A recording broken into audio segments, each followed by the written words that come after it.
तो भगवान शंकर ने रामायण का निर्माण किया। और रामायण भी कोई ऐसी वैसी नहीं थी, 1 करोड़ श्लोक वाली रामायण।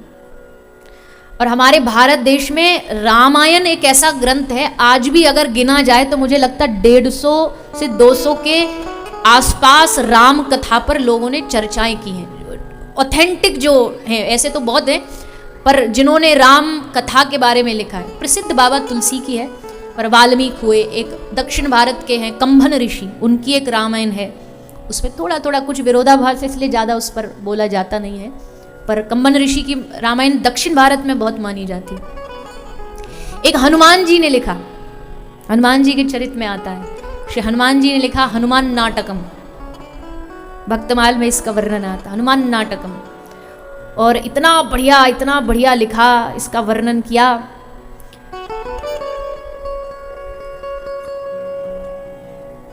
तो कई सारे इसकी कथा भी है, पर फिलहाल शंकर भगवान ने जो राम कथा लिखी, 1 करोड़ श्लोक।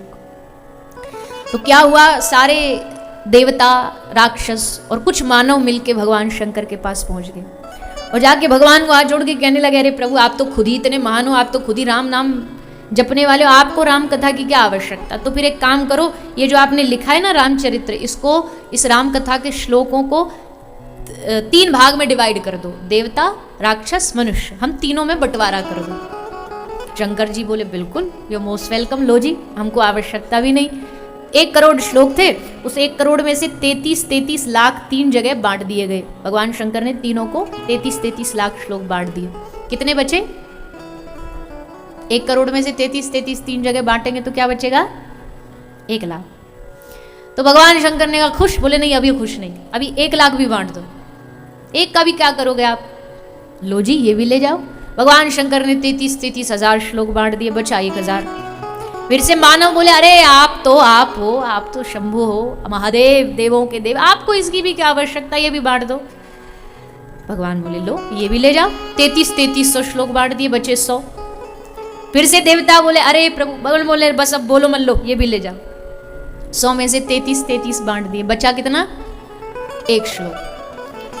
तो फिर हाथ मलते मलते बोले मानव, प्रभु ये भी अगर बांट। भगवान बोले भैया पागल हो, अलग अलग श्लोक थे तो बांट दिया, अब 1 को कैसे बांटू? मानव बोले कोई रास्ता निकाल लो। शंकर जी बोले चलो कोशिश, लेट मी ट्राई। तो क्या किया? अनुष्टुपी छंद का श्लोक था। अनुष्टुपी छंद में 32 अक्षर होते हैं। भगवान ने कहा लो 10 अक्षर तीनों में बांट दिए, बच्चे कितने? 2 अक्षर। देवता बोलने को तत्पर हुए कि इसको, भगवान बोले चुप, अब इससे आगे मत बढ़ जाना, जितना बंटवारा करना था बांट दिया, जनहित में इतना ही बहुत है, ये 2 नहीं दूंगा।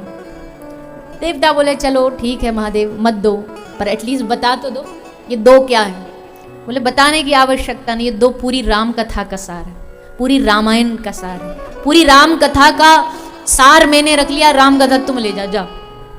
बोले जी है क्या? बोले 2 अक्षर है, रा और मां, राम।